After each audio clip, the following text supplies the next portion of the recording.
What is up guys, it's Luck by Geo and welcome back to the channel, and today guys I'm bringing you my vampire deck profile. So guys, not gonna lie to you, this deck right now, bad format for this deck. This deck is very hard to play, it's rewarding if you play it well, but this format, it's not the format for this deck, unfortunately, because I really like vampires. It's a very interesting and fun deck to play and very rewarding if you do play it well and learn the ins and outs of this deck in its entirety. But guys, this deck hard loses to decks like Fossils and sometimes the Roid deck, but there's of course some countermeasures for that, but unfortunately the LP cost of paying for the vampires kinda screws this deck a little bit for this format. But anyway, let's move on into the deck profile and we start with this skill. It's Yami Marik and it's the Twisted Personality. This is in Portuguese, but I'm gonna read it for you in English. So basically, this skill says that every time you lose LP, you place one counter on this skill. You can only have 3 counters at max on this skill. Then, once per turn, you can remove 2 counters from this skill to rip a random card off of your opponent's hand, or remove 3 counters from this skill and destroy one face-up card your opponent controls. So this skill works very well in this deck because, if you guys didn't know, the vampires, at least little ones, do pay LP to activate their effects in order to get the cards we need from the deck to the hand, and that together with this works very well in conjunction because we just lose LP all the time and we get a lot of counters on this skill. Then this is all for the skill, and now we move on into the main deck itself. And we start with 1 Vampire Lord and double Vampire Curse. This deck can special summon a lot, and that way we can actually play level 5 or 6 tribute summons pretty well in this deck, and that way, since these are vampires, they are searchable, and especially the Curse is very good in this deck because if he gets destroyed by battle, we can just pay 500 LP, and during the next standby phase he'll come back with 500 more attack on him, so will be a 2500 beat stick that's constantly coming back to the field as long as it's getting destroyed by battle.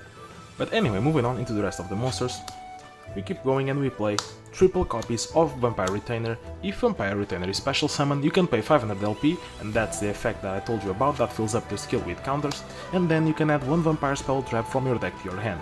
Then, if this card is in your graveyard, you can send 1 Vampire card from your hand or field into the graveyard for cost, and special summon this card, but then it will be banished. Keep in mind guys that because of this effect sending the cards for cost, you can't actually have on the field a monster like this that was special summoned by its own effect, and then you cannot tribute it for effect of another vampire, because since it sends for cost, this card will be banished before that, and therefore you cannot tribute a monster by sending for cost, since the card will not go to the graveyard as it should. That way, keep that in mind because you cannot tribute the monsters that are going to be banished off the field by the cost of another little vampire monster you might special summon. Moving on, we play triple copies of Vampire Familiar. Vampire Familiar does basically the same as Retainer, except that when it's special summon you get to search 1 vampire monster, so these cards together give the deck a lot of consistency and ways to search what you need in order to combo off. Moving on into the last monster, we play 1 copy of Jinzo as the first limited 2-off card, because like I said, we special summon a lot in this deck and we can afford some tribute summons, so that way if we're facing a heavy trap deck we can just play the Jinzo and then win the game from there on out. This is all for the monsters, and now we move on into the spells, and the other limited tool to play is the Foolish Burial. We need to put the vampires in the graveyard, especially the Retainer and the Familiar, and that's why we play the Foolish Burial as a secondary 2-off card. Moving on, we also play double Emergency Provisions. Guys, this deck has a heavy toll on paying life points, therefore we need a way to recover our life points, and this is just a card for that. Unfortunately, this is not the best card is the Golden Ladybug, but that card together with the Twisted Personality are both at 1, therefore we can only play one of them, so we choose a skill which is way better than the Ladybug in this case, and we make do with the Emergency Provisions just to give us back that extra little bit of LP we might need in order to keep playing and comboing off with our little vampires effects.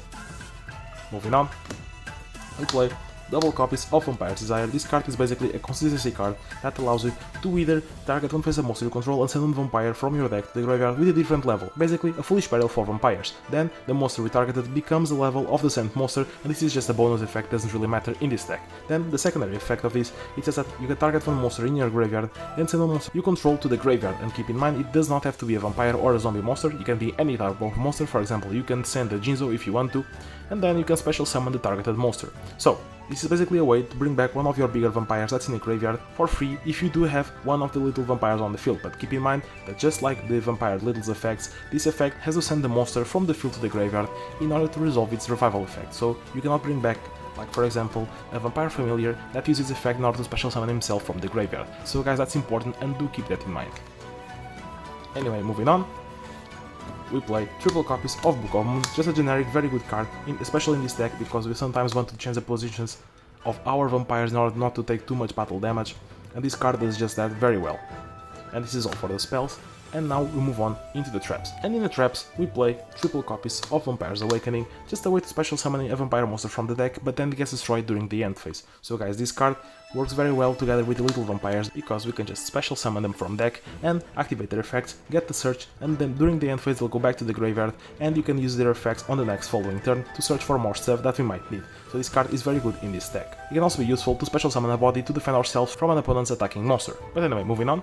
We also play Double Widespread Ruin. This card is very good in this deck in my opinion because, like I said, our vampires, some of them or most of them have low stats, therefore we need to defend ourselves with cards like this. We also play One Haunted Shrine. This is a way to bring back a zombie monster from the graveyard if you have no monsters on field, and then you can once more banish this card from the graveyard in order to bring back another zombie from the graveyard once again, but keep in mind that during that second time the monster you bring back will have its effects negated. And finally, to round out the deck, we do play double copy of Palisade Canavia. Flipping face down monsters is very good, and together with a heavy trap count, this card works very well in here.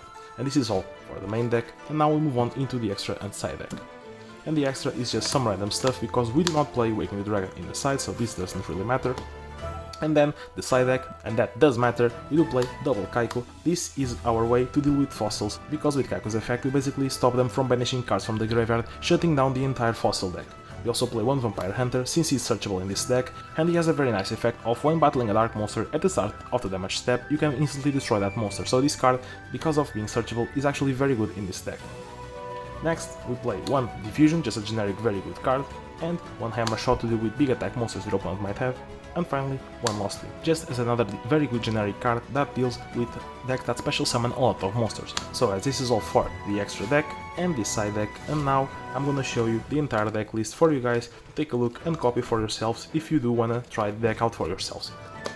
So guys, here you have the entire main deck if you guys want to take a look and copy it for yourselves, and guys, keep in mind that the main strategy of this deck is to actually pay LP and get counters on our skill, that way getting control of the game through discarding their cards and destroying their cards, together with the help of this engine to try and still take control of the field and beat over your opponent's monsters. Once again guys, be advised, this deck is hard to play and it's not very good on this format unfortunately, even though it's very rewarding and fun in my opinion to play with this deck.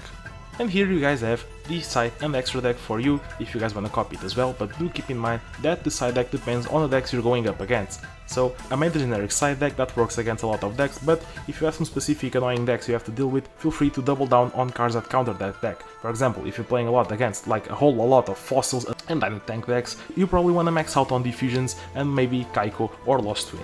But anyway guys, this is all for today's video. I hope you guys enjoyed. If you did, feel free to leave a like, maybe subscribe to the channel if you're enjoying my type of content, and if you have some specific suggestions or decks you'd like to see in the future, please feel free to comment down below, as I read all of your comments guys, and I'm more than happy to try and bring you the decks and the stuff you guys ask for down below, if it's possible for me to do so of course. But anyway guys, once again, thanks for watching the video, and like always, this is LockwiseGO, and I'll see you on the next video, out!